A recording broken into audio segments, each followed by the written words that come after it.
Vamos a dar comienzo al Ateneo del día de hoy, que es un Ateneo conjunto que se organizó entre los consejos de investigación básica y de hipertensión arterial, y lo llamamos Hipertensión, un desafío para las ciencias básicas. El primer expositor es el doctor Marcelo Choi, del Instituto de Investigaciones Cardiológicas, y nos va a hablar sobre impacto de la microbiota en la regulación de la presión arterial. Gracias, Marcelo. Bueno, gracias Laura por la presentación. Bueno, yo les voy a hablar sobre un tema que en los últimos años está en boga, en el tema de la hipertensión.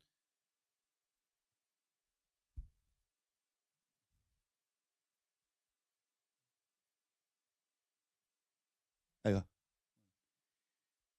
Bueno, todos conocemos que el asesino silencioso sigue haciendo de las suyas. Actualmente se estima que la población mundial, un 32% padece de hipertensión. Esto representados en valores absolutos. Para el año 2025 se estima aproximadamente 1,56 billones de habitantes a nivel mundial que van a padecer esta entidad. Descartando las causas secundarias, las causas primarias o hipertensión esencial responden a causas multifactoriales, entre ellas los genes y los factores ambientales, y cómo el ambiente influye en los genes, es decir, la epigenética. Como les comentaba, uno de los factores que apareció en los últimos años es la microbiota. Nosotros en nuestro cuerpo, en nuestras superficies externas e internas, estamos colonizados por una gran diversidad de microorganismos. La más importante de ellas es la flora intestinal, es decir, la microbiota intestinal. Esta representa una gran comunidad microbiana, ¿sí? Tal es así que aproximadamente el 65% de la materia fecal corresponde a microorganismos. El otro concepto importante es el concepto de microbioma, ¿sí? Si bien la microbiota es toda la flora intestinal, ¿sí? que coloniza nuestro tracto digestivo, la microbioma hace referencia a la cantidad de material genético, ¿sí? que aporta toda esa microflora intestinal. La microbiota, recordemos que está en una relación simbiótica con nuestro cuerpo, ¿sí? con el huésped. Tal es así que se obtiene un beneficio entre ambos. De esa manera, la microbiota intestinal otorga no solamente funciones digestivas y metabólicas como síntesis de vitamina K, sino también mejora la inmunidad, y se estima que aproximadamente un 10% de nuestros genes está regulado por la microflora intestinal. A su vez, el huésped, nosotros modificamos la microbiota intestinal a través de la dieta, del ejercicio, de nuestros genes y también con fármacos como por ejemplo los antibióticos. Cuando esta relación se torna patológica, hablamos de disbiosis, es decir, disbiosis hace referencia a la alteración estructural y funcional, ¿sí? que sucede en la microbiota intestinal, y esto está demostrado en numerosas enfermedades, como por ejemplo todas estas que tenemos acá: diabetes tipo 2, enfermedad renal crónica, obesidad, cáncer, alergias. Pero en los últimos años ha aparecido mucha información acerca de la relación que tiene la disbiosis con la patogénesis de la hipertensión arterial. Tal es así que, gracias a las diferentes estrategias de laboratorio, como por ejemplo la metagenómica, la metatranscriptómica, la metaproteómica y la metabolómica, permitieron, ¿sí? Traer a la luz una gran cantidad de evidencia científica, tanto a nivel clínico como experimental, sobre qué es lo que sucede con la presión arterial cuando se produce una alteración en la flora intestinal. Toda esta evidencia también nos permitió conocer un poco de cómo está formada la comunidad de la microflora. Tal es así que las dos grandes poblaciones más importantes que conforman la microbiota están representadas por la familia de los firmicutes y las familias de los bacteroidetes, ¿sí? Tal es así que también se habla que las familias de los bacteroidetes, ¿sí? son los buenos de la película, mientras que los firmicutes son los malos de la película. Y también se habla mucho de la relación que hay entre los firmicutes con los bacteroidetes. De esta manera, una disbiosis en donde hay un predominio de firmicutes sobre bacteroidetes podría influir sobre la presión arterial. ¿Cuál es la evidencia que afirma que una disbiosis contribuye a la hipertensión arterial? Bueno, hay muchos estudios al respecto, acá les traigo algunos. Este es un estudio bastante elegante que se publicó en la revista de Hipertensión en el 2015, en donde utilizaron modelos experimentales y pacientes hipertensos y vieron que en ratas espontáneamente hipertensas, comparada con su control, la Wistar-Kyoto, las espontáneamente hipertensas presentaban una alteración en la composición de la microflora, ¿sí?, con mayor predominio, ¿sí?, de la relación Firmicutes sobre Bacteroidetes. De la misma manera, ¿sí?, se observó que en las ratas espontáneamente hipertensas había una menor cantidad de genes de microorganismos, menor riqueza y menor diversidad. Esto mismo se observó en los pacientes hipertensos. En los pacientes hipertensos, comparado con los controles normotensos, también tenían una pobreza en cuanto a la diversidad y a la riqueza de microorganismos. En otro modelo experimental, que es la infusión crónica de angiotensina 2, cuando se analizó la composición de la flora microbiana, también se observó un aumento de esta relación de Firmicutes sobre Bacteroidetes. Y lo más paradójico es cuando a este modelo experimental con infusión crónica de angiotensina 2 se le administró minociclina, que es un antibiótico para restablecer la flora, no solamente logró restablecer la composición de la microbiota, sino que logró reducir los valores de presión arterial luego de la infusión con angiotensina 2.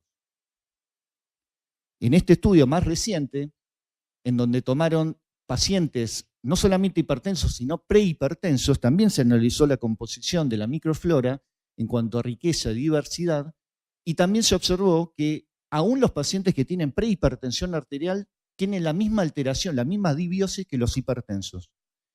Esto se ve acá en este gráfico, donde se observa una menor cantidad de ADN y una menor diversidad y riqueza de la microbiota. Para confirmar esos hallazgos y demostrar que la disbiosis es la causa de la hipertensión y no lo contrario, este grupo de investigadores tomó 2 pacientes hipertensos y uno normotenso, aisló la materia fecal de estos individuos, la centrifugó, tomó el sobrenadante y se las administró por vía oral a ratones que eran libres de microorganismos en el intestino. Y lo que observó que es, a los 7 días, analizaron la microbiota, acá no está el resultado, pero observaron la misma alteración de la relación Firmicutes sobre Bacteroidetes, y luego de 9 semanas de haber administrado, ¿sí?, la materia fecal a los ratones, se observó un incremento de la presión arterial en estos ratones, especial obviamente en las que fueron suministradas con materia fecal de los pacientes hipertensos, ¿no?, como se puede ver acá en la figura. Entonces la pregunta es, ¿por qué mecanismos la microbiota puede regular la presión arterial? Bueno, hoy en día se conocen muchos mecanismos, obviamente no voy a hablar de todos estos porque no voy a llegar. Voy a hablar los más importantes en donde hay más evidencia hoy en día, y uno de ellos es la presencia de esta sigla, que son ácidos grasos de cadena corta. En presencia de polisacáridos complejos, es decir, indigeribles, esos polisacáridos indigeribles para el tracto gastrointestinal nuestro, pasan de largo y son tomados por la microbiota intestinal que reside principalmente en el colon, los degrada y producen ácidos grasos de cadena corta, entre ellos acetato propiónico y butirato. Estos compuestos, los ácidos grasos de cadena corta, pueden actuar sobre diferentes receptores que van a impactar en la regulación de la presión arterial. Uno de ellos es el receptor olfatorio de tipo 78, que se encuentra en las células yuxtaglomerulares del aparato yuxtaglomerular. Y lo que hace es, una vez que es activado, aumenta la secreción de renina. Este mismo receptor se encuentra a nivel vascular y produce vasoconstricción, mientras que otra familia relacionada con este receptor, que es el GPR43, o sea, receptor acoplado a proteína G de tipo 43, media la vasodilatación estimulada por estos compuestos. Es decir, que acá tenemos un efecto dual ¿sí?, de estos compuestos de ácido graso de cadena corta, que dependiendo de si actúan sobre el receptor olfatorio, son prohipertensivos, o si actúan sobre receptores GPR43 o GPR41, son antihipertensivos. En este estudio lo que se quiso comprobar es reproducir los efectos del propionato, uno de los ácidos grasos de cadena corta, en un modelo experimental. O sea, agarraron un ratón, le infundieron dosis sucesivas de propionato y vieron que cuando se administraba el propionato, la presión arterial caía, disminuía. Es decir, que tenía un efecto hipotensor. Este efecto era dosis dependiente. A mayor concentración de propionato, ¿sí?, caía más los niveles de presión arterial. Cuando tomaron un modelo knockout para receptor de tipo olfatorio 78, observaron que la administración de propionato producía un descenso, ¿sí?, aún más marcado de la presión arterial.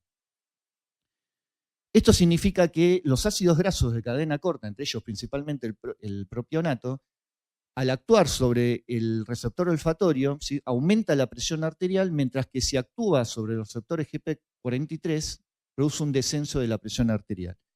Lo que se demostró también con esos trabajos es que los ácidos grasos de cadena corta tienen mayor afinidad por los receptores GPR43 y por eso el efecto que se ve cuando uno administra exógenamente estos compuestos es una hipotensión y no una hipertensión.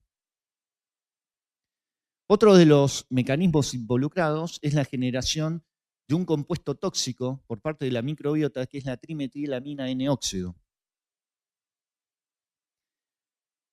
Cuando la microbiota está en presencia de proteínas, especialmente proteínas de tipo L-carnitina que se encuentran en la carne roja, la flora microbiana lo degrada y forma estos diferentes compuestos que pueden ser tóxicos para el huésped, de los cuales el más identificado y más estudiado es el TMAO, la trimetilamina N-óxido, que digamos, se identificó que es una sustancia proaterosclerótica.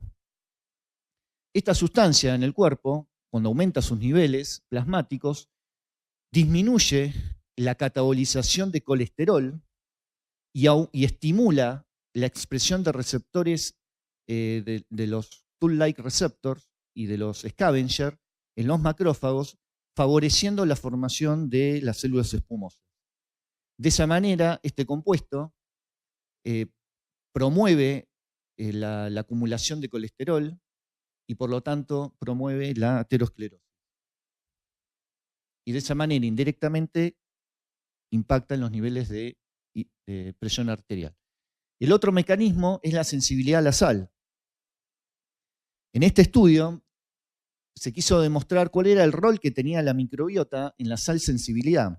Ustedes saben que la sal sensibilidad se define como un cambio en los valores de presión arterial entre un 5 y 10% cuando uno cambia la dieta en sodio.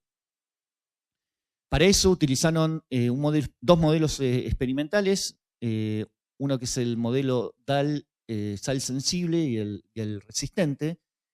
Cuando a la sal sensible le administramos un exceso salino, estas desarrollan rápidamente hipertensión arterial, y lo que se quiso demostrar era si la microbiota digamos, cumplía un rol en la patogénesis de la hipertensión en este modelo. Y para ello lo que hicieron es intercambiar, hacer un trasplante de la materia fecal de las ratas de los ratones sal sensibles y de los que eran sal resistentes a las sal sensibles. Y de esa manera lo que vieron fue que, digamos, lo que esperaban los autores es que cuando se trasplantaba la materia fecal de los sal resistentes a los sal sensibles, ellos esperaban que las sal sensibles bajen la presión arterial ante un exceso del sodio. Cuando observaron que en las ratas sal resistentes se le trasplantaba tanto la materia fecal de las sal resistentes o de las sal sensibles, lo que se observaba era que no había cambios en la presión arterial. Y eso era un resultado esperado, ya que las sal resistentes poseen todo el mecanismo para contrarrestar el aumento de la presión arterial ante un exceso de sal, independientemente si la flora está disbiótica o no. En cambio, en las sal sensibles, cuando se le trasplantaba la materia fecal de las sal resistentes, en vez de esperar un descenso de la presión arterial ante un exceso de sodio, lo que observaron fue todo lo contrario, o sea, un aumento en los niveles de presión arterial cuando se exponía a un exceso de sodio. No solamente había un aumento de la presión arterial con un exceso de sodio, sino también la vida media de estos animales era mucho menor. Había mayor mortalidad. Esto se explica en parte porque cuando se trasplantaba la materia fecal de las sal resistentes a las sal sensibles, había un aumento de estos compuestos, que es el acetato y el heptanoato, que si bien no están de todo caracterizados, parecerían jugar un rol importante en estos receptores de tipo olfatorio. Por otra parte, se piensa que la flora microbiótica que tienen las ratas sal sensibles se adaptan a ese ambiente de exceso de sal y compensan, en cierta manera, el exceso de sal que uno ingiere. Por lo tanto, al haber un cambio en la microbiota con las sal resistentes, ¿sí?, deja de haber, digamos, microflora que se adaptó a ese ambiente hipersalino y por lo tanto el exceso de sal sí produce un mayor aumento de la presión arterial. El último mecanismo que quizá está descrito y que tiene un poco de importancia, pero todavía se está viendo, es que la microbiota puede llegar a afectar también los niveles plasmáticos de catecolaminas, entre ellas la dopamina y la noradrenalina, pero este tópico todavía es muy reciente y todavía no hay grandes evidencias al respecto. Por lo tanto, la gran pregunta que nos tenemos que hacer es si la corrección de esta disbiosis puede llegar a modificar la presión arterial. Hoy en día contamos con dos alimentos funcionales que pueden corregir estas disbiosis, que son los prebióticos y los probióticos, ¿sí? La diferencia es que los probióticos son alimentos que no son digeridos por nuestro cuerpo y que son tomados por la microbiota para generar metabolitos que tienen un efecto saludable sobre nuestro cuerpo, mientras que los probióticos son microorganismos vivos, ¿sí?, que a dosis adecuadas producen un efecto saludable en nuestro organismo. Hay abundante evidencia sobre los efectos antihipertensivos de los prebióticos. Acá tenemos una tabla, ¿sí?, en donde vemos diferentes estudios, ¿sí?, en donde se vio que la administración de prebióticos, cuando digo prebióticos, son básicamente oligosacáridos, como por ejemplo la fructosa oligosacáridos, la maltosa oligosacáridos y las fibras. Cuando son administrados en dosis de aproximadamente 8 o 12 gramos durante varias semanas, lo que se observa es un descenso de la presión arterial, especialmente de la sistólica.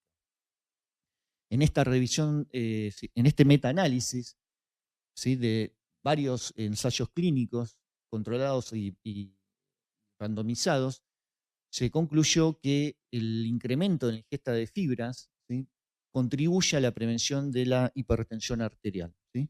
Ya se puede observar claramente que en los pacientes hipertensos, ¿sí?, el consumo de fibras produjo un descenso en los niveles de presión arterial sistólica aproximadamente de 4 a 5 milímetros de mercurio. Lo mismo sucede con los probióticos, ¿sí? Hay diferentes estudios que demuestran, ¿sí?, la eficacia del consumo de probióticos, especialmente de la familia de los Lactobacillus y de los Streptococcus thermophilus, que a las dosis adecuadas y en el tiempo suficiente también reducen los niveles de presión arterial, especialmente la sistólica, aproximadamente entre 4 o 5 milímetros de mercurio. Recuerden que el estudio, por ejemplo, Hope, ¿sí?, demostró que con un descenso de 4 o 5 milímetros de mercurio se obtenía a largo plazo, en 5 años, un descenso de la mortalidad de un 20%. Estos probióticos están logrando un descenso de presión arterial bastante similar. Estos son algunos de los estudios en donde se demostró la eficacia de los probióticos. Acá en este trabajo se les administró un derivado lácteo que contenía probióticos con lactobacillus durante 8 semanas y se vio que a las 8 semanas se obtenía un descenso significativo de la presión arterial, especialmente con estas cepas, ¿sí?, como alimento probiótico. Lo mismo se observó en este otro, en donde se administró Lactobacillus plantarum, ¿sí?, en pacientes con antecedentes de tabaquismo. Se observó un descenso de la presión arterial luego del tratamiento con este probiótico. Ese descenso de la presión arterial se acompañó con un descenso de los niveles de interleuquina 6 y de menor producción de prostaciclinas. De la misma manera, este otro trabajo estudió qué pasaba con la administración de derivados lácteos fermentados con Lactobacillus casei de la especie Shirota, y se observó que a los 5 años, este fue un estudio en donde se estimó el riesgo a 5 años, y se observó que los pacientes que consumían más de 3 veces, y cada vez que lo consumían, estamos hablando de aproximadamente medio litro en cada ingesta, o sea, estos pacientes tomaban más de 1,5 litros por semana de este probiótico. En esos pacientes se observaba, ¿sí?, una, digamos, mayor probabilidad de permanecer normotensos con respecto a los pacientes que tomaban menor cantidad de este probiótico. También últimamente se demostró que la presencia de este metabolito derivado, ¿sí?, de los productos que forman la microbiota, que es la fenilacetilglutamina, ¿sí?, el aumento, ¿sí?, de este metabolito se correlacionó inversamente con la velocidad de onda de pulso.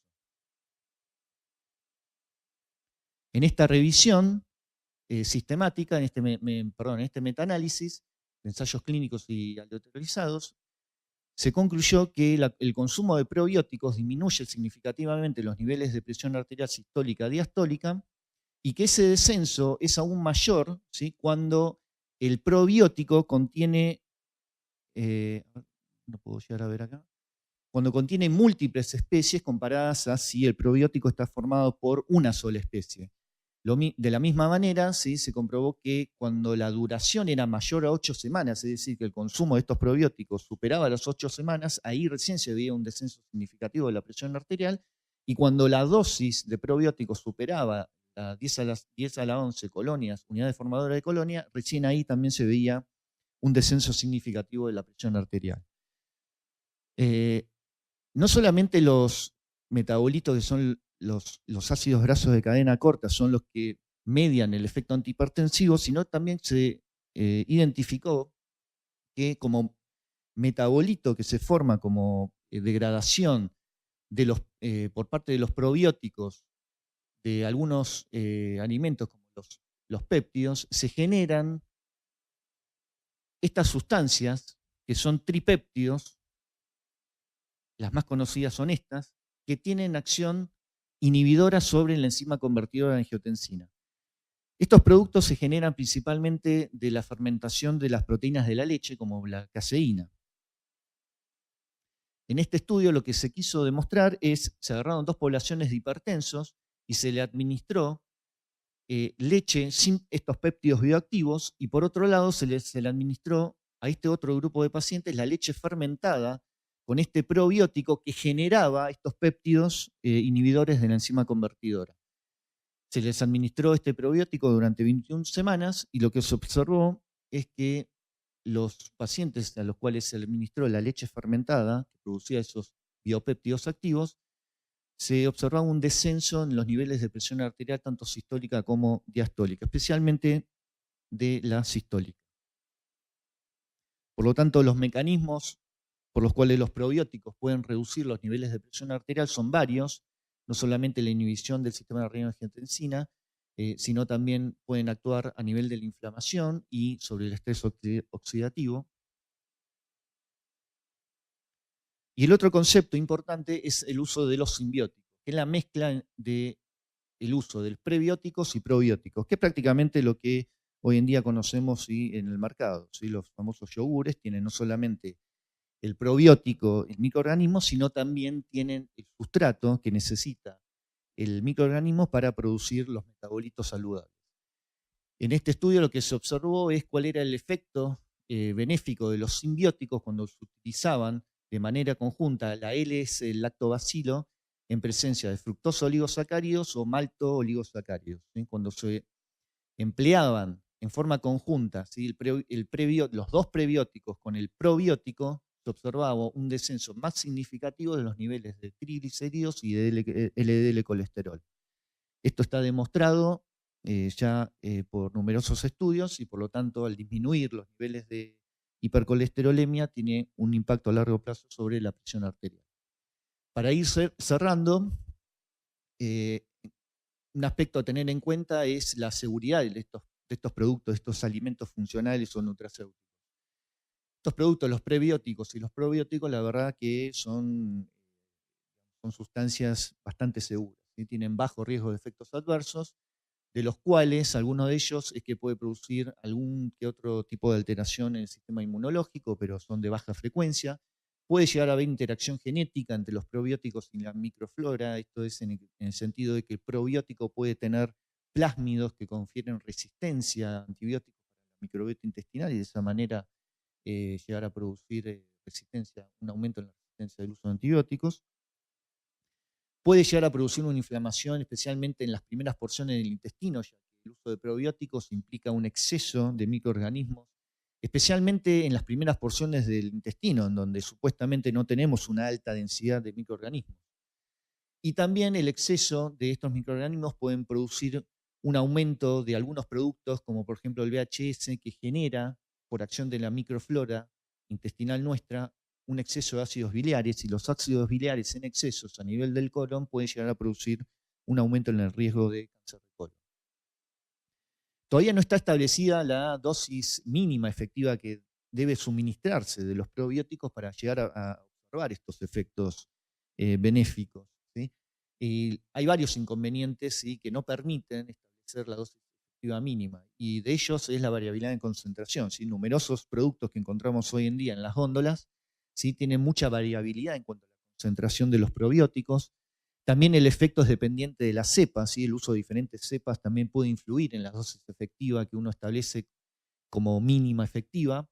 También depende de la condición del paciente y, por supuesto, también el tiempo mínimo de administración para llegar a ver un efecto benéfico.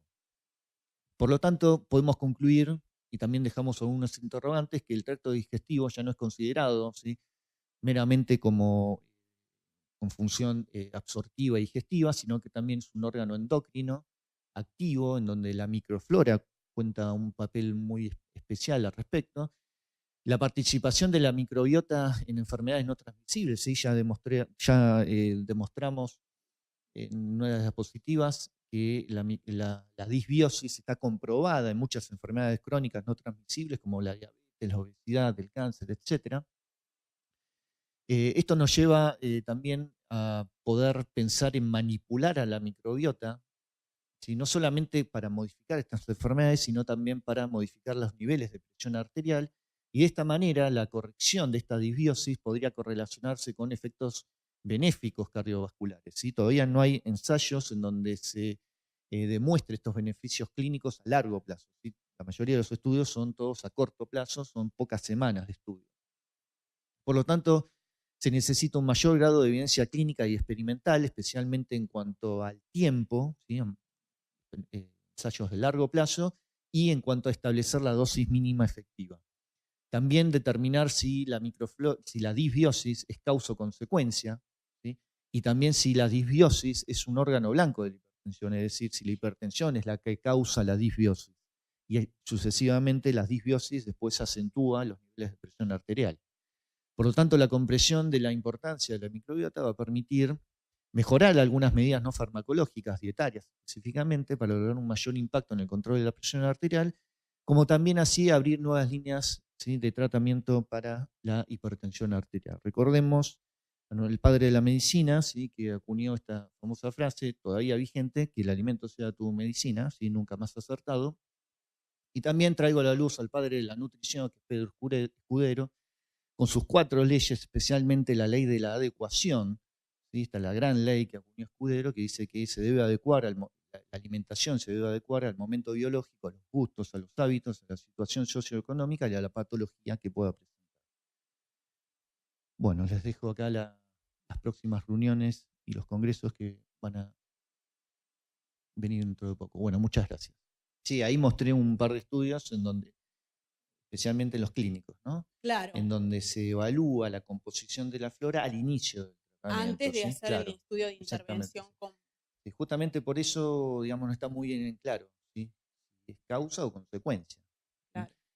Pero sí, digamos, ahí mostré un estudio en donde los autores confirmaron, en cierta manera, que la disbiosis de la causa, que fue ese estudio en donde agarraron pacientes hipertensos y le administraron la materia fecal, se la trasplantaron a ratones que eran vírgenes, o sea, estaban libres de microorganismos en el intestino. Y esas desarrollaron hipertensión. Está asociado. Exactamente. Pero después el estudio de intervención siempre se hace sobre pacientes con presión arterial elevada. Sí. Perfecto. Es decir, que uno supone que ya hay una disbiosis. Sí, tal cual. Uno parte de una disbiosis y eso también se demostró con el tratamiento con los antibióticos. Y después esa relación se invierte una vez del... Sí, ya sea con probióticos, con antibióticos, etcétera, el restablecimiento de la composición también normaliza los... Claro. Perfecto. Sí. Gracias. ¿Alguna otra pregunta?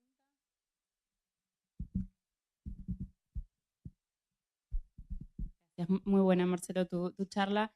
Yo te quería preguntar en particular por el desarrollo de esa microbiota en las etapas tempranas de la vida. O sea, apenas nacemos, cuando empezamos a estar en contacto con el exterior y empezar la colonización de tal cual, la ingesta de los alimentos, las primeras papillas, las primeras comidas. Si se sabe algo del impacto que tiene en el desarrollo de la microbiota. No hay estudios al respecto en recién nacidos o en niños. Estos estudios empezaron, te puedo decir, hace no más de 20 años, inclusive te digo 18 o 17 años. Recién ahí empezó el estudio y la mayoría son estudios experimentales y son muy pocos los clínicos. ¿sí? Y bueno, lo que sí se sabe es que ya desde de las últimas etapas embrionarias, ya en el feto, ya hay colonización, ¿sí? por microbiota. O sea que ya antes de dar a luz, ya el feto ya tiene una microbiota. Pero no se sabe qué impacto puede tener la alteración en etapas tan tempranas del desarrollo. Eso todavía no está estudiado, para nada. Ahí tenés una línea nueva. ¿Alguna otra pregunta? Bueno, gracias, Marcelo. Bueno, la próxima expositora es la doctora Carolina Canifi, del Instituto de Química y Metabolismo del Fármaco IQIMEFA o CONICET, y nos va a hablar sobre genes y entorno en el control de la presión. Hola, ahí estamos. Bien, bueno, muchas gracias por la invitación a participar de este Ateneo. Bueno, como Laura presentaba, voy a hablarles de genes y entorno en el control de la presión arterial. Y bueno, un poco Marcelo anteriormente hizo un poquito de introducción acerca también de lo que yo les voy a hablar a lo largo de la charla de hoy. Como sabemos, en cuanto a la presión arterial, sabemos, y Marcelo también lo mencionó, que tenemos más de 1/3 de la población que padece hipertensión arterial. Él habló de números a nivel mundial. Yo les muestro a nivel de nuestro país. Tenemos en el último estudio que se realizó en conjunto con la Sociedad Argentina de Cardiología y la Federación Argentina de Cardiología, tenemos un 36,3% de hipertensos en nuestro país. Y estos números, como vemos, muestran una mayor prevalencia en los hombres que en las mujeres, algo que también ya daba el estudio Renata 1, que se realizó ya hace unos cuantos años.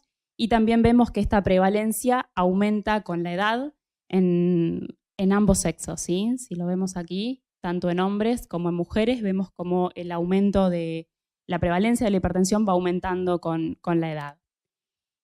Si pensamos en el control de la presión arterial y siguiendo los valores que tenemos del último consenso de hipertensión arterial como hipertensos, aquellas personas que presentan una presión arterial sistólica mayor a 140 o una presión arterial diastólica mayor a 190, dependiendo el estadio serán clasificados, encontramos, ¿sí?, en nuestra población de hipertensos que aproximadamente un poco más del 60% de los pacientes únicamente conocen que poseen hipertensión arterial, y del total de pacientes hipertensos solamente 1 de cada 4 logra controlar la presión arterial, lo cual es, obviamente, estos valores son todos alarmantes, y como aquí les puse, esto nos habla un poco de lo que es el conocimiento, el tratamiento y el control de la hipertensión, que todavía es una deuda pendiente.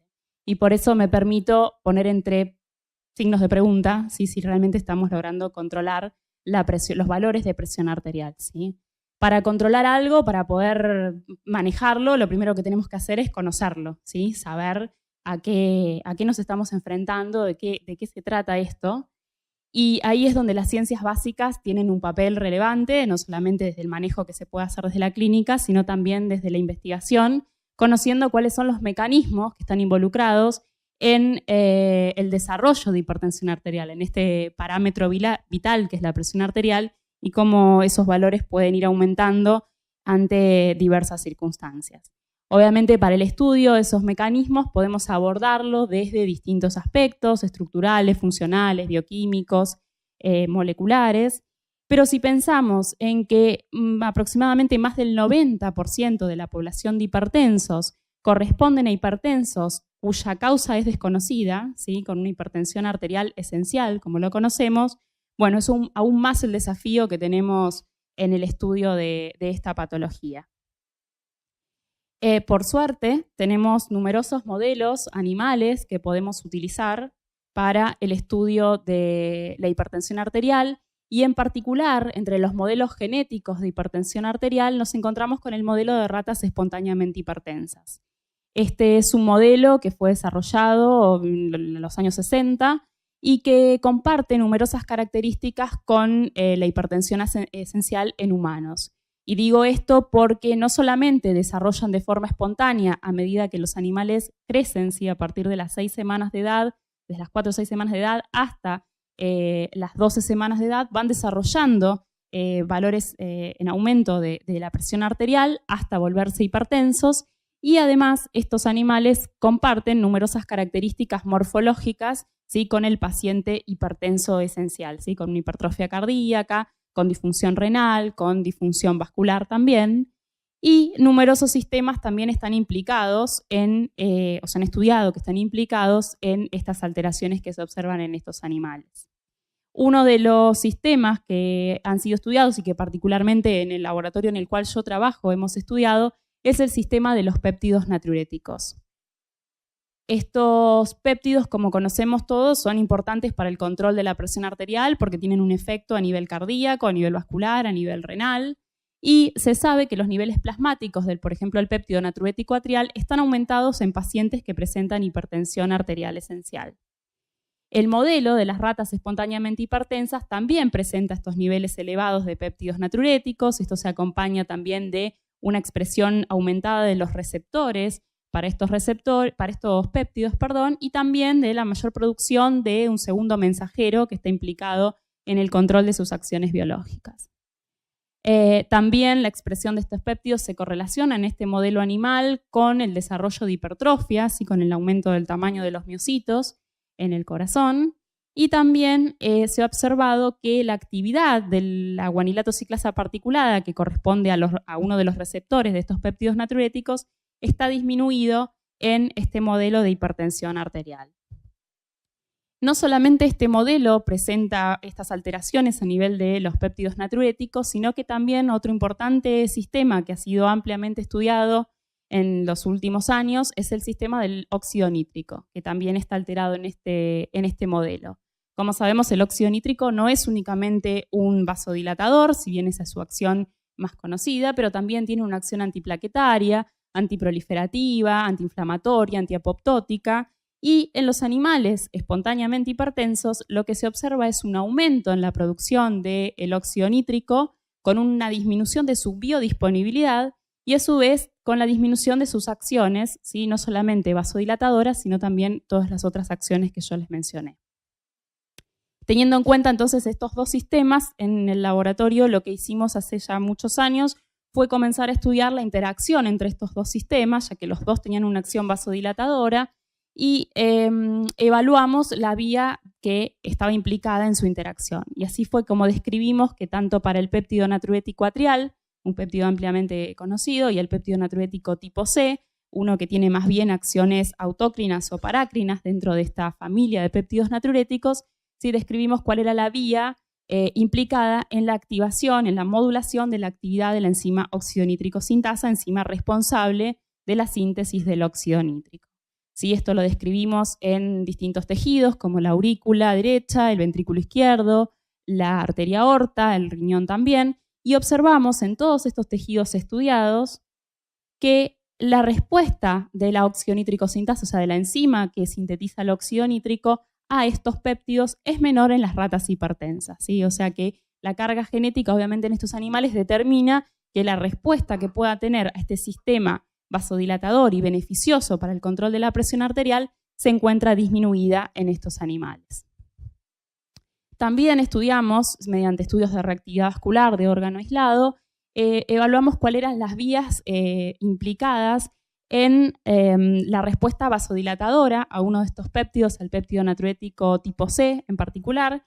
Trabajamos con ratas macho normotensas y espontáneamente hipertensas, jóvenes adultas y de 14 semanas de edad que ya tenían la hipertensión establecida.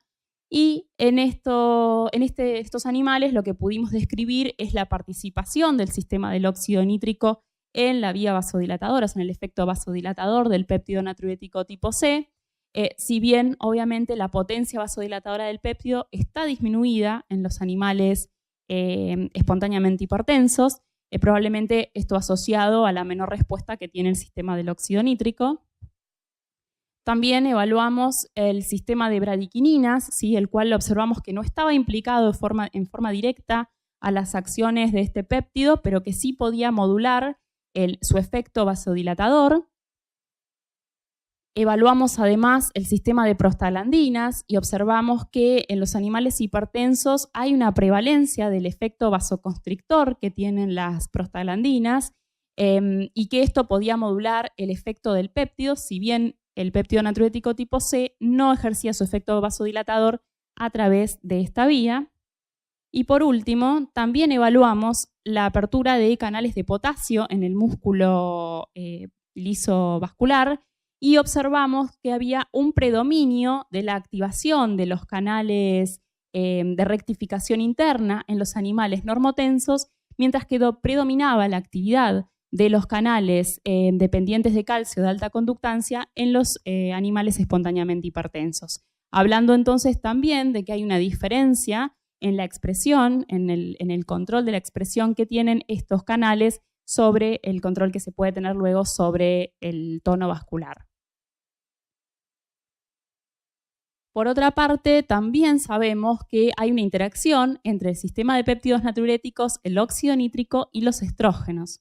Sí, hay evidencia ya desde hace varios años que muestran que las mujeres presentan mayores niveles plasmáticos de péptido natriurético atrial y péptido natriurético tipo B en comparación con los hombres. Hay estudios en humanos que sugieren que los esteroides sexuales femeninos interactúan con el sistema de péptidos natriuréticos, que el péptido natriurético atrial en particular puede estar involucrado en la disminución de la presión arterial inducida por el estradiol en las ratas espontáneamente hipertensas y que la relajación del músculo lisovascular inducida por estrógenos es mediada efectivamente por mecanismos dependientes del óxido nítrico. Por eso también nosotros investigamos en un modelo crónico de administración de estos péptidos natriuréticos, en particular del péptido natriurético atrial, ¿sí? Evaluamos cuál era el efecto en este modelo de hipertensión arterial esencial. Trabajamos con ratas espontáneamente hipertensas, machos y hembras, de 10 semanas, a las cuales se les infundió, mediante la colocación de bombas osmóticas subcutáneas, una dosis de péptido natriurético atrial durante 14 días. ¿Sí? Y al finalizar este periodo, evaluamos a nivel cardíaco, vascular y renal cuáles eran los efectos sobre la actividad del sistema del óxido nítrico, el estrés oxidativo, la fibrosis y la apoptosis. No voy a detenerme en mostrarles los resultados sobre todos los tejidos que fuimos estudiando, ¿sí? Pero sí les voy a mostrar los efectos que encontramos sobre la presión arterial, en donde vimos que tanto en los machos como en las hembras el péptido natriurético atrial tenía su efecto hipotensor y en igual proporción. Sin embargo, cuando íbamos a evaluar los efectos que tenían a nivel cardíaco, renal o vascular, siempre observábamos este mismo patrón que yo les voy a mostrar en este caso para el corazón. Las ratas hembras, como era de esperar, siempre estaban protegidas, o sea, siempre mostraban una mayor actividad del sistema del óxido nítrico, un menor estrés oxidativo, menores signos de fibrosis temprana y un menor número de células apoptóticas en el tejido, en este caso en el corazón, comparadas con los animales machos, ¿sí? Con las ratas machos. Sin embargo, cuando evaluábamos el tratamiento crónico con el péptido natriurético atrial en estos animales, veíamos que siempre tenía un efecto modulador positivo mayor en las hembras que en los machos, ¿sí? Aumentando aún más el sistema del óxido nítrico, disminuyendo el estrés oxidativo, los signos de fibrosis y también la apoptosis que se podía estar produciendo en el corazón. O sea, mostrando siempre un efecto beneficioso más en las hembras que en los machos, y esto obviamente también habla de las diferencias genéticas que existen entre ambos sexos. Pero un poco como decía Marcelo al principio, no solamente importan los genes, ¿sí? Que nos acompañan desde el momento mismo de la concepción, sino que también a medida que nosotros crecemos, ¿sí? Desde las etapas tempranas de que somos bebés, niños, adolescentes, y bueno, luego en la vida adulta, que podemos dar inicio nuevamente a un nuevo ciclo, ¿sí? A un nuevo individuo, o nosotros mismos continuar hacia las etapas más adultas de nuestra vida, estamos expuestos siempre a un entorno. Y ese entorno, obviamente, un entorno nutricional, hormonal, que va a estar afectando cuál va a ser nuestro desarrollo. Particularmente, nosotros sabemos que en las etapas tempranas de la vida, ¿sí? Ya sea nuestra etapa intrauterina como en el periodo perinatal, ¿sí? Las injurias que podamos sufrir, ya sean nutricionales u hormonales, pueden tener una alta implicancia en el desarrollo de nuestra vida adulta. Y esto es lo que conocemos con la teoría de programación fetal. Durante entonces el desarrollo de estas etapas tempranas, podemos determinar el desarrollo en etapas adultas de enfermedad cardiovascular, renal, metabólica, endocrina, entre otras patologías. Lo que dice esta teoría, además, obviamente, es que ante distintas injurias maternas e intrauterinas y fetales que sufrimos, puede haber restricción en el crecimiento y esto va a promover adaptaciones funcionales y morfológicas inmediatas que en principio son beneficiosas para esa sobrevida perinatal, pero que luego nos van a predisponer en la vida adulta a adaptarnos de cierta manera a nuestro entorno. El tipo de injuria que podemos sufrir pueden ser injurias, como les decía, nutricionales, ¿sí? Por ejemplo, como una dieta baja en proteínas que ingiera la madre durante la etapa del embarazo, ¿sí? De ambientales, como por ejemplo hipoxia o las madres que son fumadoras. También la del desarrollo de presión arterial durante el embarazo, con la hipertensión gestacional o la preeclampsia o eclampsia. Y también, obviamente, el entorno hormonal que pueda tener ese bebé durante el desarrollo intrauterino, ¿sí? Por ejemplo, con la diabetes gestacional. Todos estos tipos de injurias determinan, ¿sí? La programación fetal o el desarrollo de un programa, ¿sí? de nuestra genética que va a impactar en la vida adulta.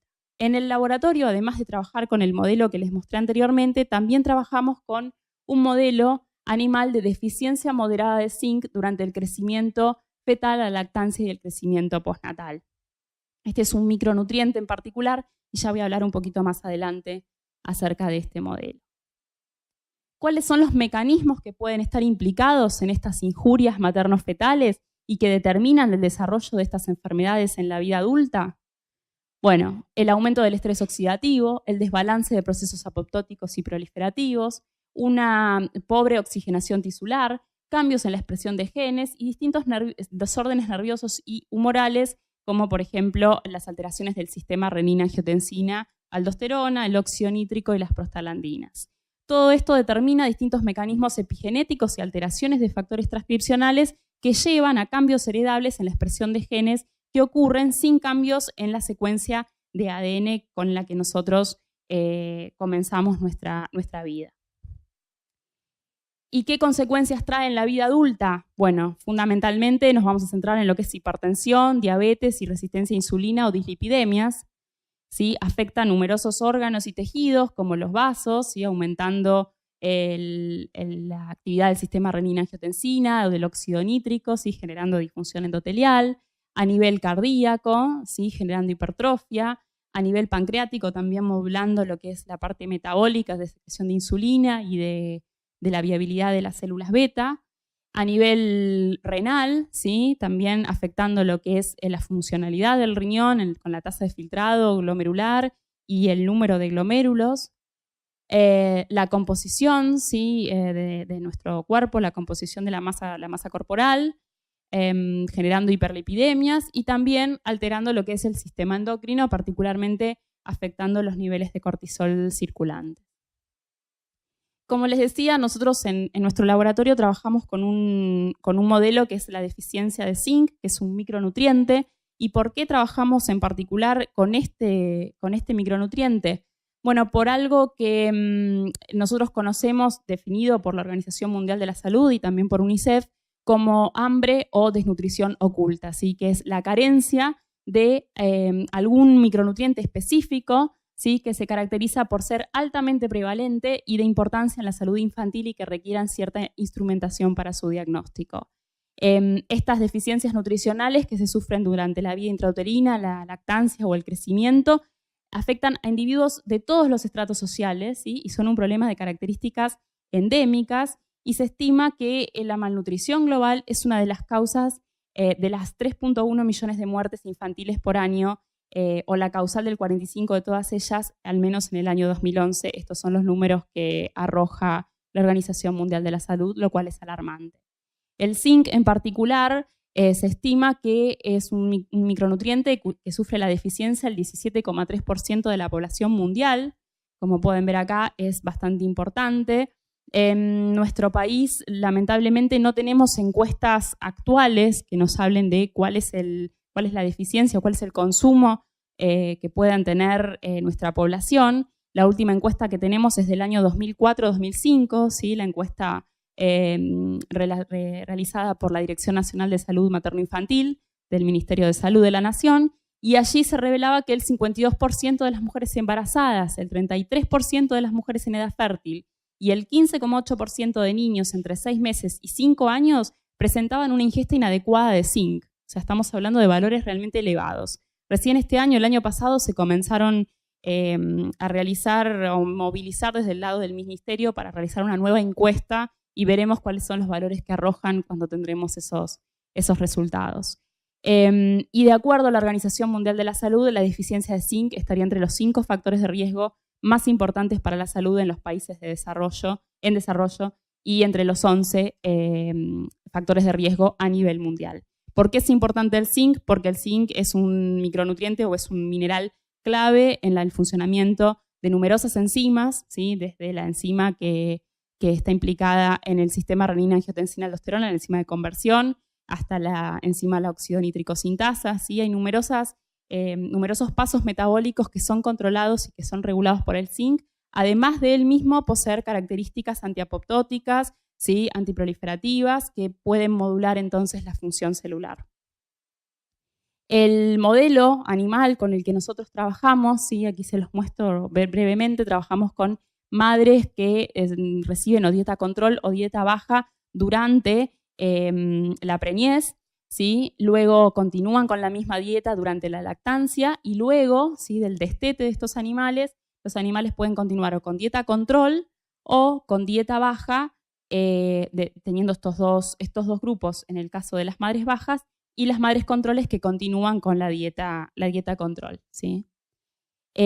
Trabajamos con machos y hembras y lo que hemos observado, ¿sí? Es que en los animales, los machos, se observa a los 81 días de vida un aumento de la presión arterial sistólica, ¿sí? Tanto en los grupos a los que se les restituyó un valor adecuado de zinc durante la vida postnatal, como aquellos animales que tuvieron una deficiencia de zinc durante toda su vida.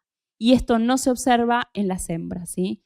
Y estos resultados coinciden con otros estudios también relacionados con injurias nutricionales, como por ejemplo los estudios en donde se recibe una baja carga proteica durante la preñez o la restricción de nutrientes directamente, así como la administración de distintos fármacos o la disminución de la perfusión en la placenta, ¿sí? Bien, en este modelo entonces lo que observamos es que ante la deficiencia de zinc intrauterina y postnatal temprana hay alteraciones en el desarrollo cardiovascular, renal, en etapas tempranas de la vida, lo hemos visto a los 6 días de vida, a los 21 días de vida, no observando en este caso diferencias entre machos y hembras, pero que sí se hacen evidentes estas alteraciones y estas diferencias entre ambos sexos en la vida adulta, ¿sí? Con alteraciones morfológicas y funcionales.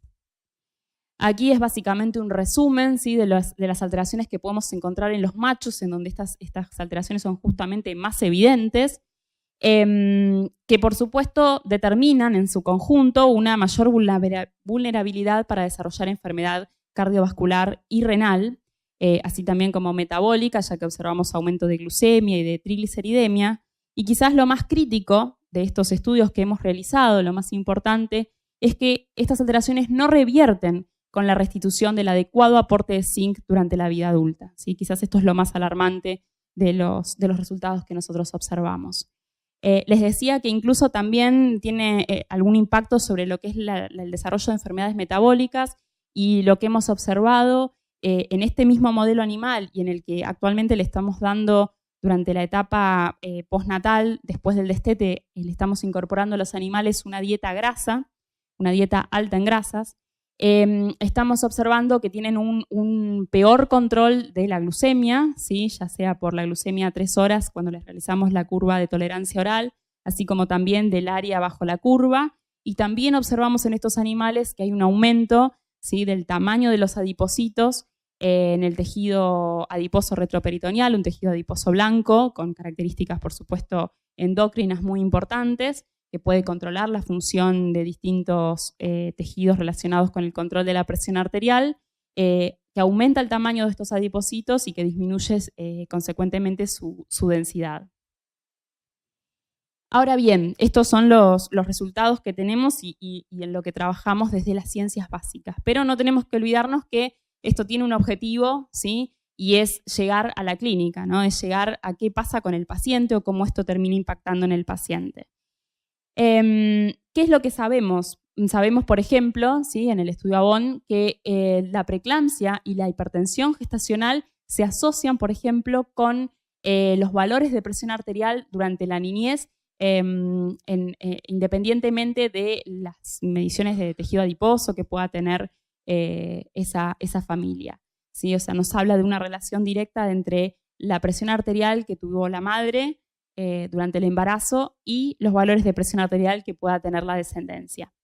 Por eso es que nosotros actualmente estamos trabajando con investigadores, con médicos del Hospital Cosme Argerich, donde estamos llevando adelante un interesante estudio en el cual queremos evaluar el daño cardiovascular y los mecanismos involucrados en pacientes adolescentes nacidos de madre con enfermedad hipertensiva durante el embarazo, evaluando también la presión arterial, la función endotelial, ¿sí? El metabolismo de glúcidos y lípidos, así como también marcadores inflamatorios y estrés oxidativo en los adolescentes nacidos de esas madres con enfermedad hipertensiva, comparado con aquellos que nacieron de madres con embarazos con normotensión, y también determinar si existe una asociación entre los factores estudiados y el peso al nacer en los adolescentes nacidos de madres con enfermedad hipertensiva.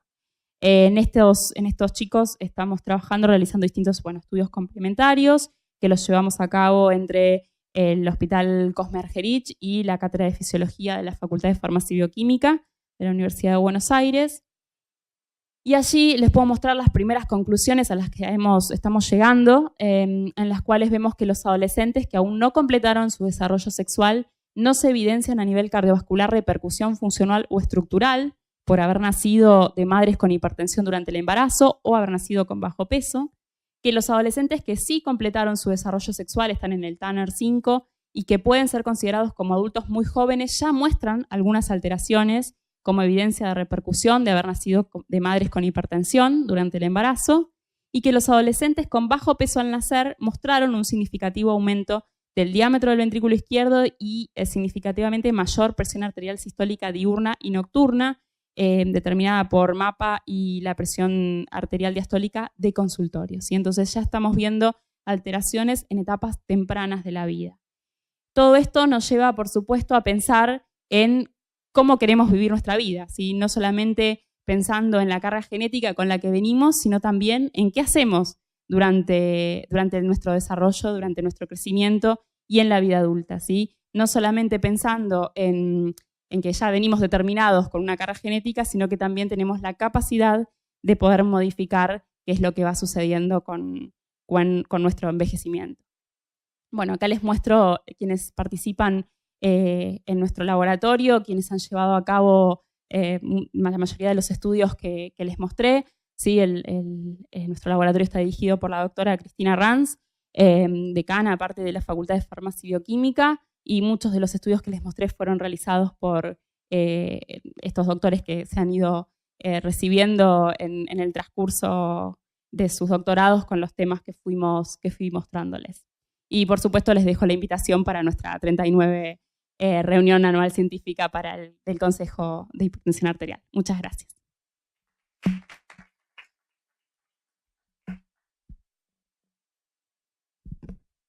Gracias, Carolina. ¿Alguna pregunta? ¿Ninguna?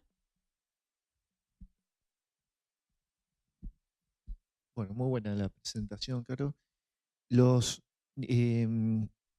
Ahí en los experimentos donde ustedes le administraron zinc, ¿no? a las ratas. Le sacamos, en realidad. Le sacamos.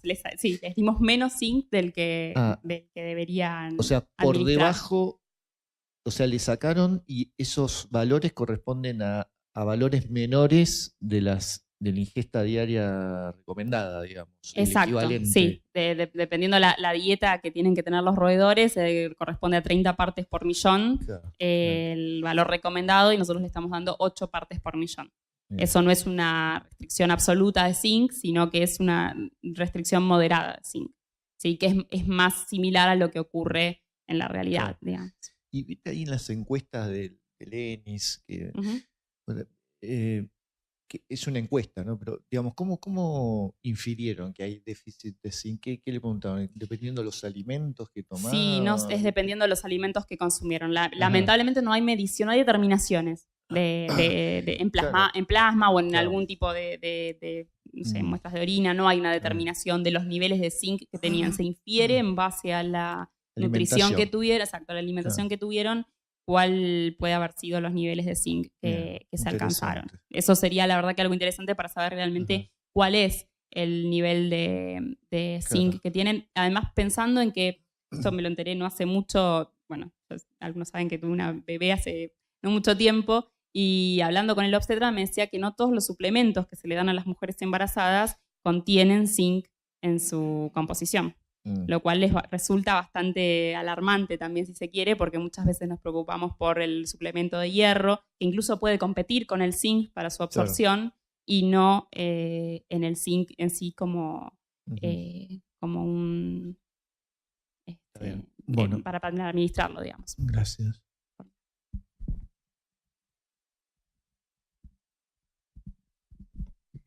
Hola, Caro. Muy interesante estuvo la charla. Yo lo que te quería preguntar es en esos adultos muy jóvenes o adolescentes que dicen que ya vieron algunos cambios, ¿qué es lo que se vio o qué les midieron o qué indicios tienen de que tienen? Mira, los estudios que se llevaron a cabo fueron ecocardios, se hizo MAPA, ¿sí? Monitoreo ambulatorio de la presión arterial, electro, ¿sí? Esto todo de la división cardiológica del hospital. Se midió rigidez arterial y función vascular. Y también nosotros lo que hicimos fue medir la porción lipídica, ¿sí? La parte de glucemia, ácido úrico, la relación neutrófilos-linfocitos, y nosotros también medimos PCR ultrasensible y estrés oxidativo mediante los TIVARS y actividad de distintas enzimas, que acá está la catalasa, pero estamos viendo algunas otras, SOD, por ejemplo, la superóxido dismutasa. Eso es lo que hemos ido viendo, y lo que se va viendo son algunas alteraciones funcionales, ya viéndolas desde ya si tienen una alteración morfológica en el ventrículo izquierdo, eso ya lo hemos evidenciado, y también algunas asociaciones con el tema de el estrés oxidativo. ¿Sí? ¿Y la idea es seguirlos, la evolución? La idea es seguirlos, hay como dos ideas en realidad ahí en el camino. Una idea es ir un poco más atrás y encontrarse quizás ya con la madre hipertensa, no ir a buscar al chico, al adolescente y preguntarle a la madre qué se acuerda de su embarazo, sino poder trabajar, encontrar a la madre embarazada y ver qué es lo que pasa con esa madre y con el niño desde que nace. Y también, obviamente, estos chicos seguirlos, saber qué es lo que sucede, si desarrollan finalmente hipertensión o no. Obviamente hay una alta asociación con el tema del bajo peso al nacer, que eso es algo que ya se conoce, y también con estos chicos con el desarrollo de obesidad. Está muy relacionado. Gracias. ¿Alguna otra pregunta? Yo, Caro, una pregunta.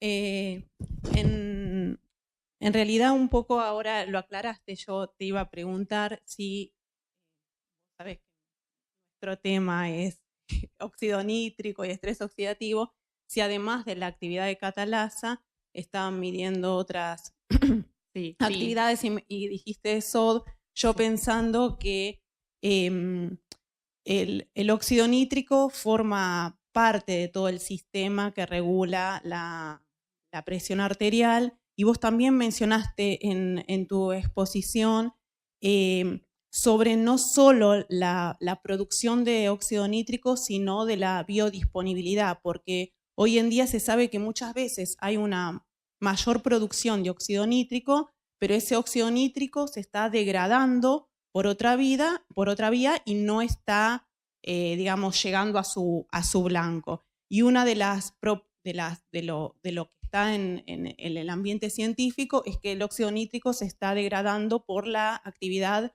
de las NOx, digamos, de las NADPH oxidasas, con el superóxido.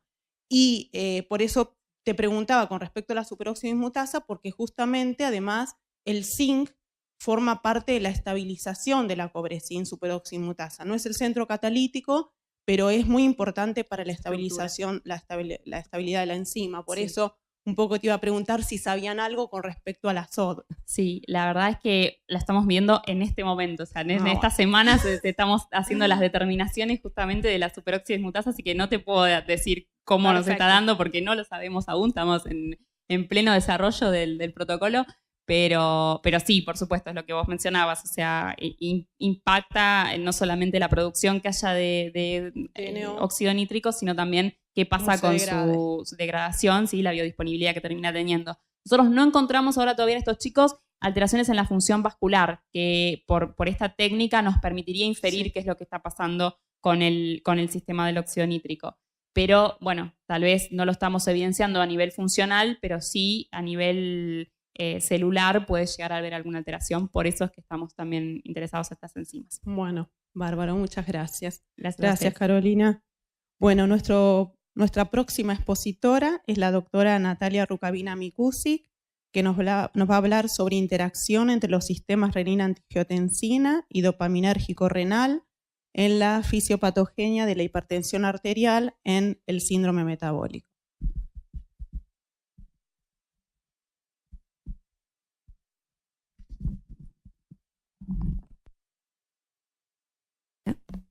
Hola, sí. Bueno, muchas gracias. Como dijo Laura, yo voy a presentar muy brevemente los resultados de mi tesis doctoral que defendí en marzo de este año y que llevé a cabo en el Instituto de Investigaciones Cardiológicas ININCA, que es un instituto UBA-CONICET. En primer lugar, todos sabemos que actualmente el síndrome metabólico se define por la presencia de 3 de 5 componentes propuestos. Estos componentes incluyen a la presencia de obesidad abdominal, al incremento en los niveles de presión arterial, al incremento en los niveles de glucemia, a la reducción en los niveles de colesterol HDL y el aumento en los niveles de triglicéridos plasmáticos. Pero a su vez, en los últimos años ha tomado importancia la definición de síndrome metabólico como un estado de inflamación de bajo grado, en el cual este factor, así como también otros factores, tales como la resistencia a la insulina, la dislipemia heterogénica, el estrés oxidativo un estado protrombótico y la disfunción endotelial jugarían un rol fundamental en la fisiopatología de este síndrome. Ya particularmente hablando acerca de la hipertensión arterial, se sabe y ya se ha descrito desde hace muchos años la existencia de factores tanto humorales como neuronales reguladores de la presión arterial que, teniendo en cuenta sus efectos sobre la excreción de sodio y la contractilidad del músculo lisovascular, se clasifican en dos grandes grupos: un grupo de factores antinatriuréticos y vasoconstrictores, también llamados sistemas prohipertensivos, y un grupo de factores natriuréticos y vasodilatadores, también llamados sistemas antihipertensivos. En los últimos años ha crecido la evidencia sosteniendo que la hipertensión arterial se desarrollaría no solo por un aumento en la actividad de los sistemas prohipertensivos, como se viene sosteniendo desde hace ya muchos años, sino también por defectos en los sistemas antihipertensivos, los cuales actúan como contrarreguladores de los prohipertensivos. En este contexto, entonces, es que nuestro grupo de trabajo decidió trabajar con un sistema prohipertensivo. Este es el sistema renina-angiotensina, específicamente la vía clásica de este sistema, que está representada por la angiotensina 2 y por su receptor AT1, que es quien media los efectos deleterios de la angiotensina 2. Ya también desde hace muchos años se ha establecido la existencia de un sistema renina-angiotensina intrarrenal que hace referencia justamente a que cada uno de estos componentes de la vía clásica del sistema renina-angiotensina son expresados localmente a nivel renal.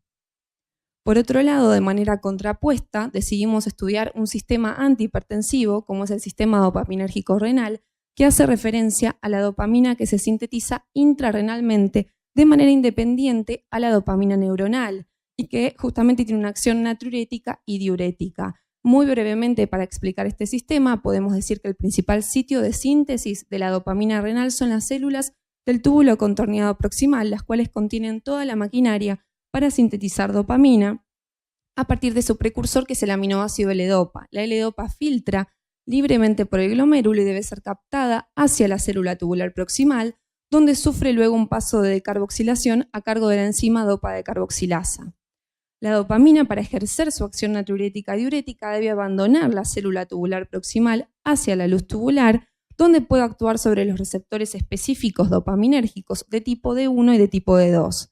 La activación de estos receptores desencadena vías de señalización intracelulares que culminan en la fosforilación e inhibición de distintos transportadores de sodio a nivel tubular, y de esta manera entonces ejerce una acción natriurética y diurética.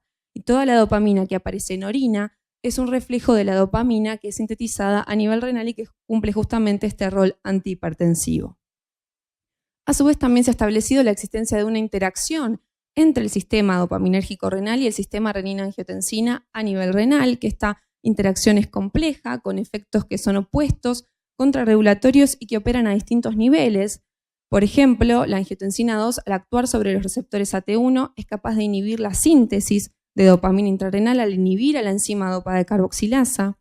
Es a su vez capaz de estimular a la enzima monoaminoxidasa, que es una enzima que cataboliza la dopamina, es decir, que con estas acciones tiende a reducir la producción intrarrenal de dopamina.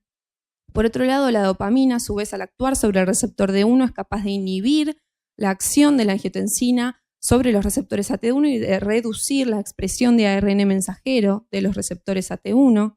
Por otro lado, también se ha establecido la existencia de una relación íntima y directa entre ambos receptores, entre el receptor D1 de dopamina y el receptor AT1 de angiotensina 2, por formación de heterodímeros a nivel de la membrana, en el cual la activación de un receptor por su ligando lleva directamente a la inhibición del otro receptor.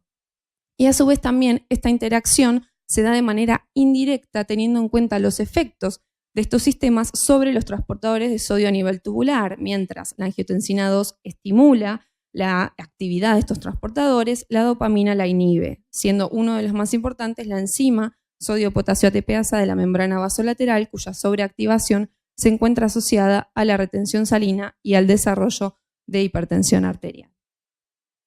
Por otro lado, también se ha establecido la existencia de una asociación entre el desarrollo del síndrome metabólico y componentes de la dieta.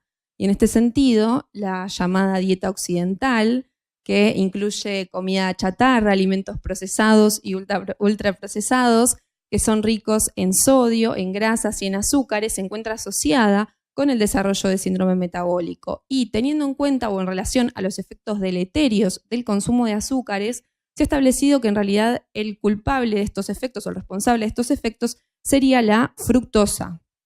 Y una fuente o una de las principales fuentes de consumo de la fructosa son las bebidas azucaradas. Y aquí podemos ver la alta, digamos, cantidad o el alto consumo de fructosa con las bebidas azucaradas, principalmente las bebidas gaseosas, pero también, por ejemplo, tés, bebidas energizantes y jugos de frutas, ¿sí? Por lo tanto, el consumo es realmente elevado. Y entonces, ya desde hace varios años, el modelo de sobrecarga de fructosa en la dieta es un modelo animal de síndrome metabólico que desarrolla insulinoresistencia y también hipertensión arterial. Particularmente a nivel renal, que es nuestro tema de estudio, se ha establecido que el consumo de fructosa es capaz de inducir estrés oxidativo, inflamación, retención de sodio y daño a nivel glomerular y túbulo intersticial con desarrollo de proteinuria. Si bien también podemos ver que el consumo de fructosa en realidad tiene efectos sobre muchos sistemas y órganos a nivel corporal. Por eso entonces, en este trabajo de tesis, nosotros propusimos que uno de los factores que favorecería el desarrollo de hipertensión arterial y el daño renal en las ratas con insulinoresistencia por sobrecarga de fructosa es el desbalance entre ambos sistemas, entre el sistema renina-angiotensina y el sistema dopaminérgico renal, producido por el aumento en la expresión de angiotensina 2 y la reducción en la producción de dopamina endógena intrarrenal. Por lo tanto, el bloqueo de la activación del sistema renina-angiotensina por tratamiento con losartán en estas ratas con sobrecarga de fructosa prevendría la alteración del sistema dopaminérgico renal, teniendo en cuenta esta compleja interacción que existe entre ambos sistemas, conservando de esta manera entonces la producción de dopamina, su efecto diurético, natriurético y antiinflamatorio. De esta manera entonces el objetivo de nuestro trabajo fue evaluar los efectos del tratamiento con losartán sobre los niveles de presión arterial, natriuresis y el desarrollo de daño renal en este modelo.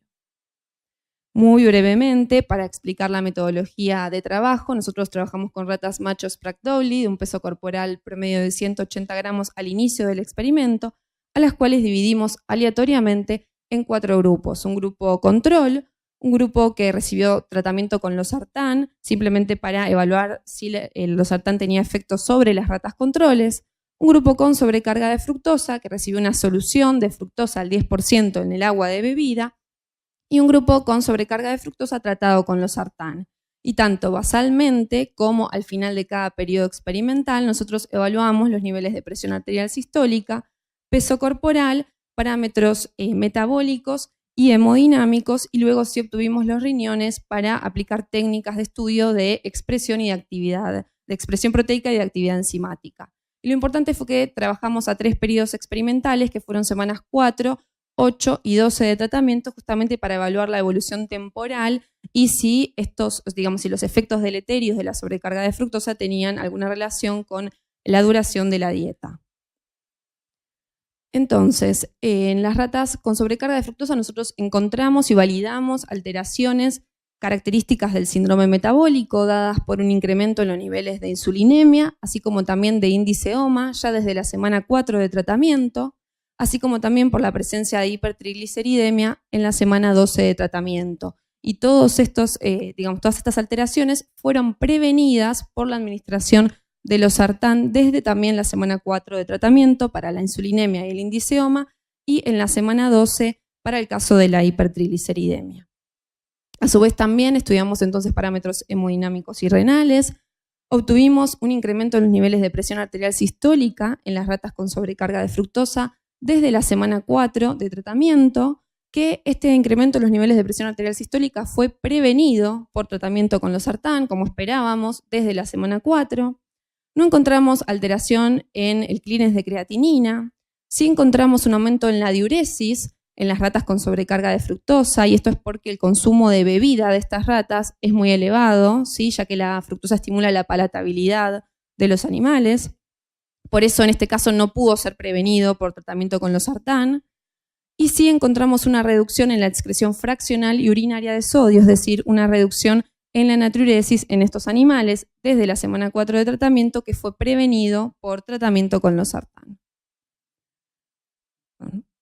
Ya específicamente entonces estudiando al sistema dopaminérgico renal, estudiamos el cociente urinario entre L-dopa-dopamina, es decir, entre la L-dopa, el sustrato y el producto de la reacción, ¿sí? Y encontramos que este cociente se vio incrementado en las ratas con sobrecarga de fructosa, dado por justamente un aumento del precursor, la dopamina, y del precursor L-dopa, y una reducción de la dopamina en orina, y que este aumento fue prevenido por tratamiento con losartán.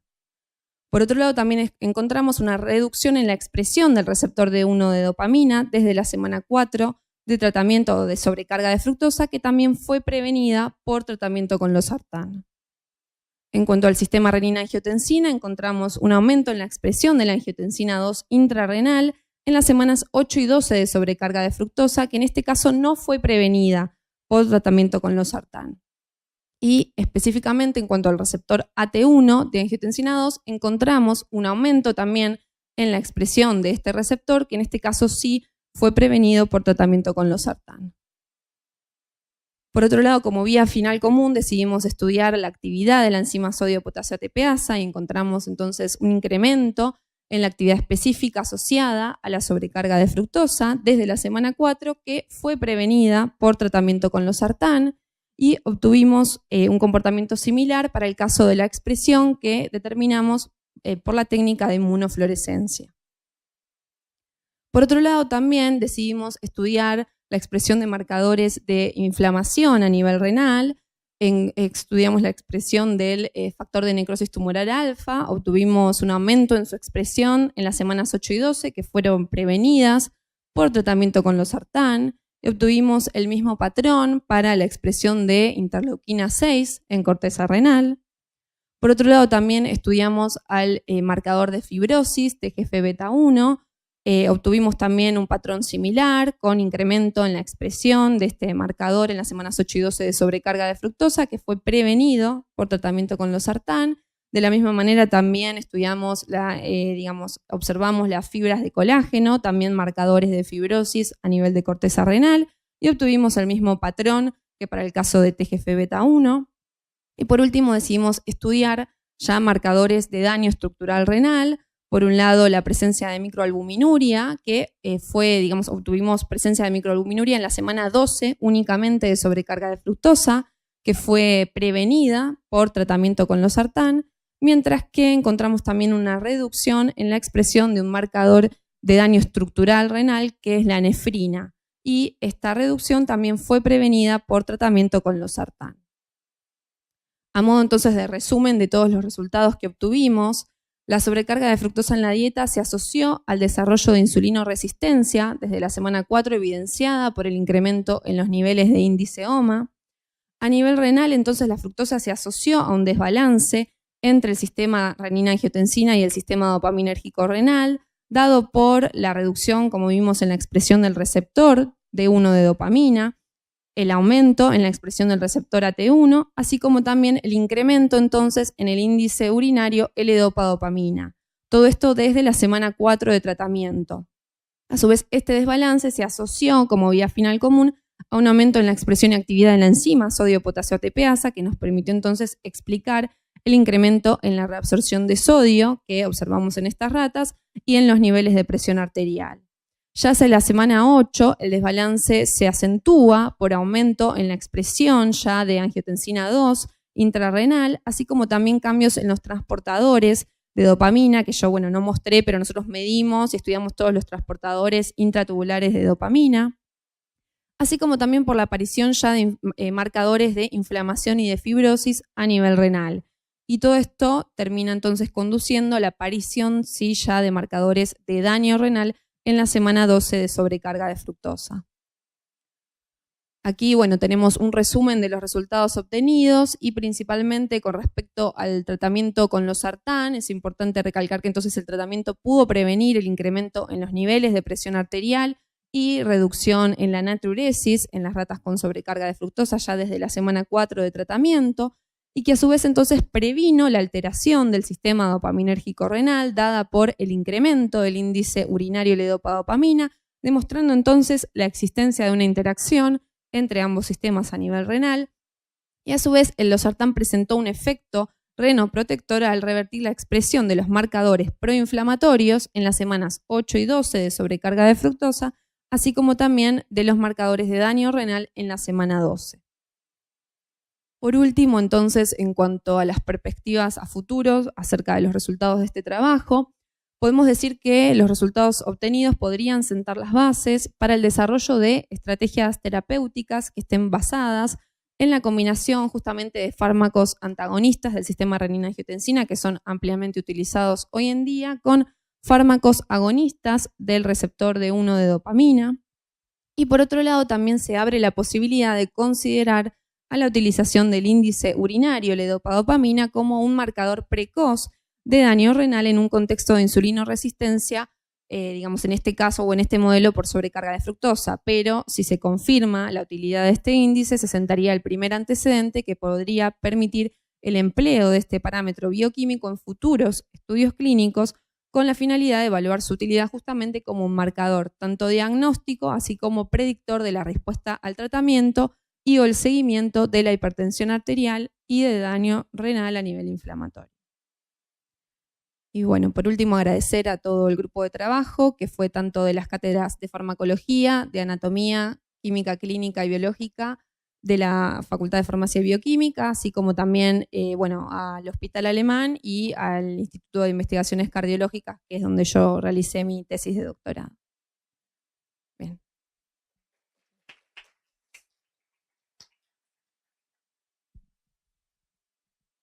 ¿Alguna pregunta? ¿Nadie quiere hacer ninguna pregunta? Bueno, muchas gracias, Natalia. ¿Ninguna? ¿No? Bueno, gracias, ¿eh? Yo puedo hacer, pero... no. Estamos por finalizado el Ateneo del día de hoy.